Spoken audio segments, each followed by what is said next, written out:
Gemini, कैसे हैं आप सब लोग? आइए देखते हैं क्या हो रहा है आपकी लव लाइफ में 16 to the 22nd of May 2022। ये एक जनरल रीडिंग है, सबके साथ रेजोनेट नहीं होने वाली। अगर रेजोनेट नहीं होती नो प्रॉब्लम। इसे ज़बरदस्ती अपने लाइफ में फ़िट ना करें, ओके? अपने सिचुएशन में फ़िट ना करें। Let's see. अगर आप एक पर्सनल रीडिंग चाहते हैं you can email me on tarotwithnemo@gmail.com। Gemini देखते हैं जेमिनी की फीलिंग्स जेमिनी के पर्सन के लिए 16 to the 22nd of May 2022।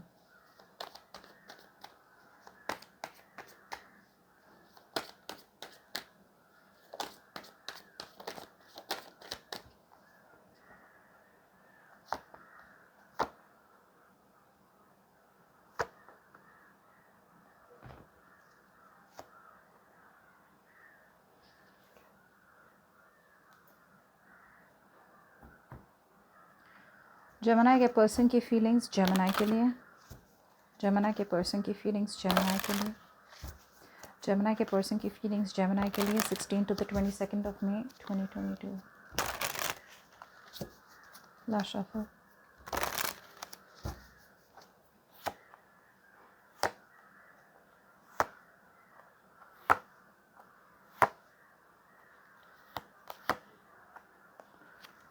ओहो हो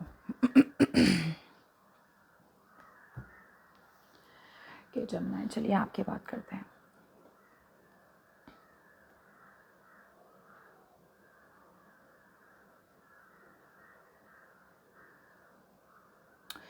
जेमिनी, आप में से बहुत लोगों के लिए ना मुझे लगता है दैट इस रिलेशनशिप में जो भी डिज़ास्टर हुआ, एंडिंग हुआ, जो भी हुई आप दोनों के बीच में, ऑब्वियसली मैरिज कमिटमेंट इश्यूज या ऐसा कुछ तो हो ही सकता है। That was the biggest issue out here. आपकी मैरिज या तो फॉल आउट हो गई है, आप सेपरेशन में हैं, या फिर थोड़े लोगों के लिए आपको कमिटमेंट चाहिए थी और कमिटमेंट नहीं मिली आपके तरफ से, है ना। आप अभी भी, या तो अगर आप मैरिड हैं इस पर्सन से और अगर आप अकेले रह रहे हैं तो अभी भी आप इस पर्सन के साथ मैरिज चाहते हैं।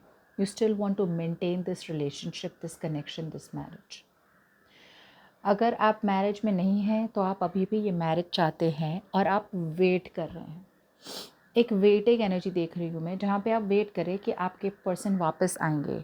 अगर छोड़ के गए तो आप सोच रहे हैं कि वो वापस आएंगे, आप वेट कर रहे हैं, आराम से मैनिफेस्ट कर रहे हैं, शांति से वेट कर रहे हैं। You know, a part of you feels कि मतलब आएंगे, होगा। You know that optimism is there. बहुत ज़्यादा पॉजिटिव एटीट्यूड में हैं आप। मतलब अपॉर्चुनिटीज़ देख भी रहे हैं और वेट भी कर रहे हैं कि भाई आएंगे। यू नो, लाइक एक विश्वास है आप में कि मतलब सब ठीक हो जाएगा। लेकिन एट द सेम टाइम इनके साथ, एक तो अगर आप मैरिड थे तो इनके साथ आपके बच्चे हो सकते हैं। You could have kids with this person. दूसरे लोगों के लिए एक जो कॉमन चीज़ मैं देख रही हूँ कि आप दोनों एक दूसरे को मिस बहुत ज़्यादा कर रहे हैं, बहुत ज़्यादा मिस कर रहे हैं आप एक दूसरे को। यू नो, उन्हें आपकी इतनी याद आती है, आपको उनकी इतनी याद आती है। So you are missing them a lot Gemini, बहुत ज़्यादा मिस करते हैं आप आपको। लेकिन या तो आप, now there are a few scenarios, मैं बता देती हूँ, आप पिक एंड चूज़ करें आपका क्या सिनारियो। एक तो या तो आपकी ऑलरेडी शादी हो चुकी है किसी और के साथ और आप इस शादी में अटके हुए हैं और आप चाहते हैं कि आपके पर्सन के साथ आपकी शादी हो जाए। तो आप ऑलरेडी मैरिड है किसी और के साथ और आप अटके हुए हैं क्योंकि आपको पता नहीं कि आपके पर्सन आपके पास वापस आएंगे कि नहीं। ऑब्वियसली अगर आप किसी और के साथ शादी में हैं तो इस पर्सन के साथ कमिटमेंट कैसे हो सकता है।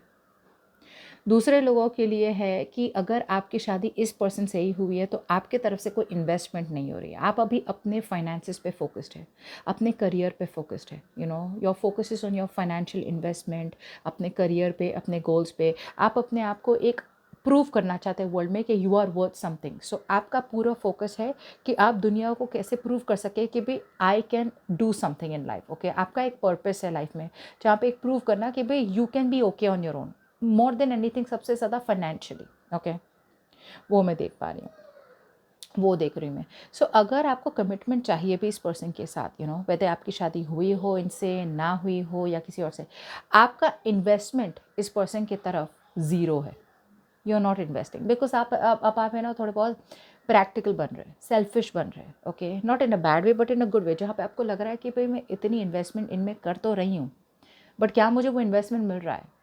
सो अब आप ऐसे स्टेट ऑफ माइंड में आ गए जहाँ आपको पता है कि भाई एक रिलेशनशिप, प्रैक्टिकल रिलेशनशिप को वर्कआउट करने के लिए दोनों तरफ से 50-50 इन्वेस्टमेंट होना चाहिए।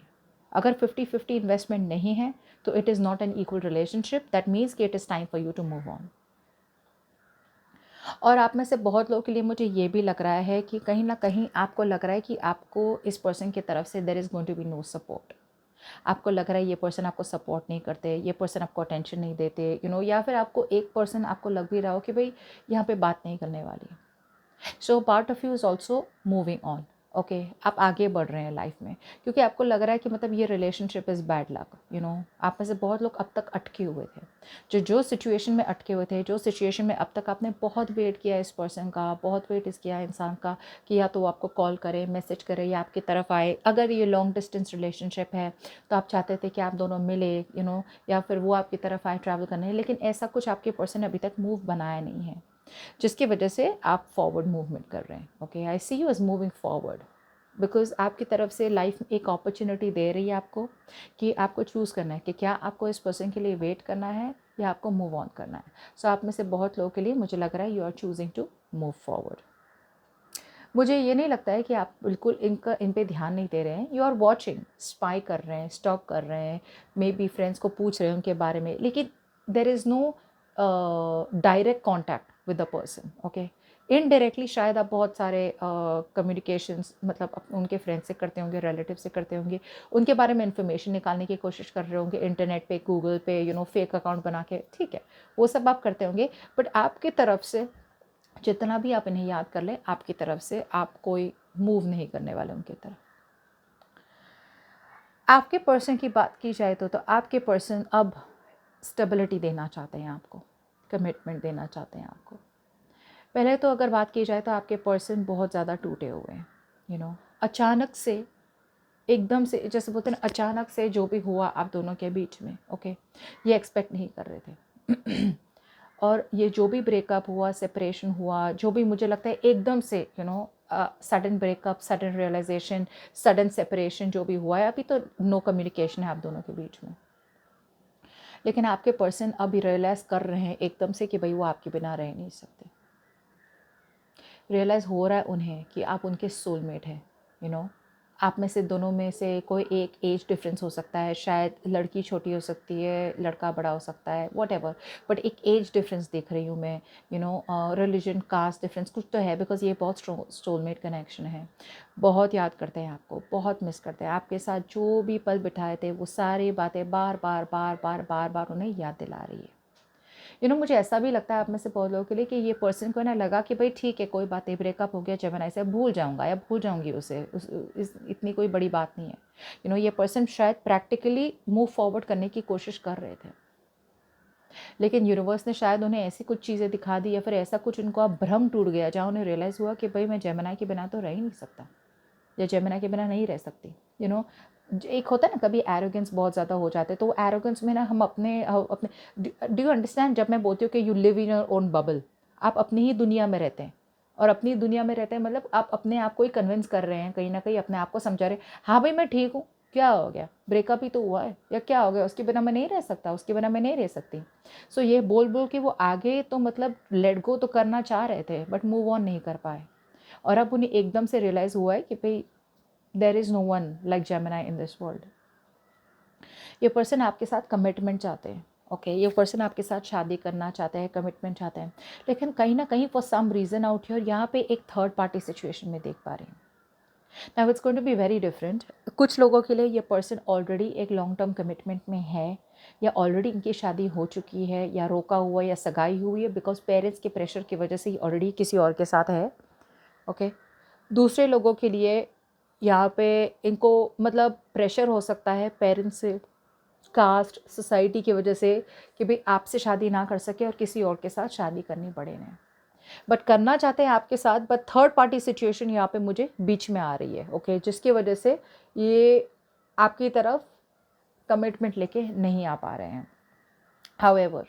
हावेवर इनके मन में है कि भाई उन्हें स्टैंड तो लेना है, फॉर श्योर सिक्योरिटी, स्टेबिलिटी लानी ही है, कुछ भी करके ना रिलेशनशिप में लानी ही है, आपके पर्सन आपके पास आना चाहते हैं एक नई बिगिनिंग लेके, लेकिन ये कई कैसी नई बिगिनिंग है, ये बहुत ही एडिक्टिव नई बिगिनिंग है। Okay, they are very addicted to you, ये मैं सच बता रही हूँ आपको, बहुत ऑब्सेस्ड है आपसे, एडिक्टेड है।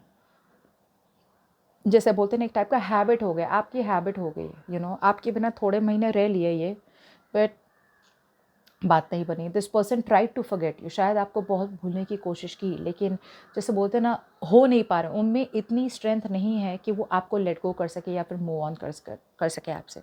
इसलिए आपकी तरफ आना चाहते हैं और एक स्टेबिलिटी सिक्योरिटी का ऑफर देना चाहते हैं, ये एक नई बिगनिंग चाहते हैं आपके साथ, लेकिन ऑब्सेशन बहुत ज़्यादा है यहाँ पे, बहुत ज़्यादा है। ठीक है, अब जैसे मैंने कहा था कि ये पर्सन आपकी तरफ आ तो रहे हैं स्टेबिलिटी सिक्योरिटी लेके, ओके, एक कंट्रोलिंग नेचर है इनका, so they want to take control of the situation, okay. But मुझे लगता है कि ये पर्सन थोड़ा बहुत है ना गो विद द फ्लो भी कर रहे हैं at the same time, okay. थोड़ा बहुत पेशेंस लगेगा, एक्शन लेंगे आपकी तरफ लेंगे, लेकिन आउटकम में देखेंगे, बिकॉज मुझे लगता है कि ये पर्सन है ना आपके थोड़ा बहुत और टाइम लेंगे, यू नो। शायद ये वेट कर रहे हो कि आप अगर रीच आउट कर ले तो इन्हें मतलब यू नो अपनी वल्नरेबिलिटीज़ दिखानी ना पड़े आपको कि भाई वो आपके बिना कितने बेबस है। What is the best possible outcome for Gemini? Best possible outcome for Gemini and the person they are dealing with 16 to the 22nd of May 2022।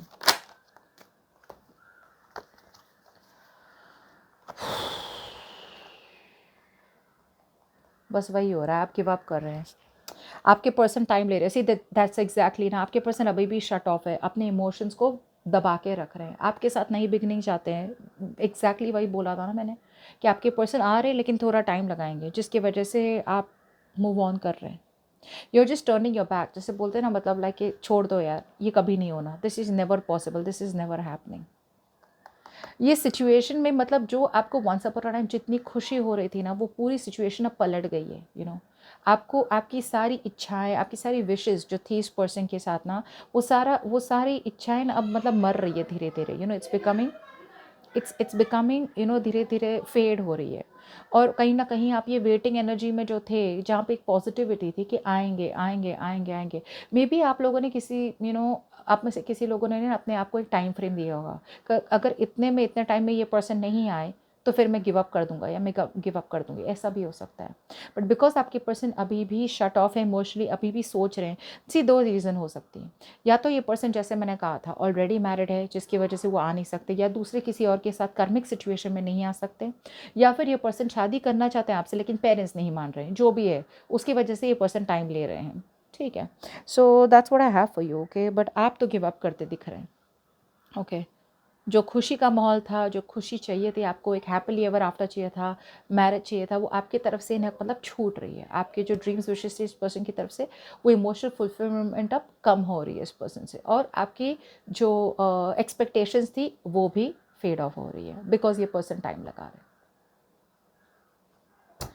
ठीक है, that's what I have for you, bye bye.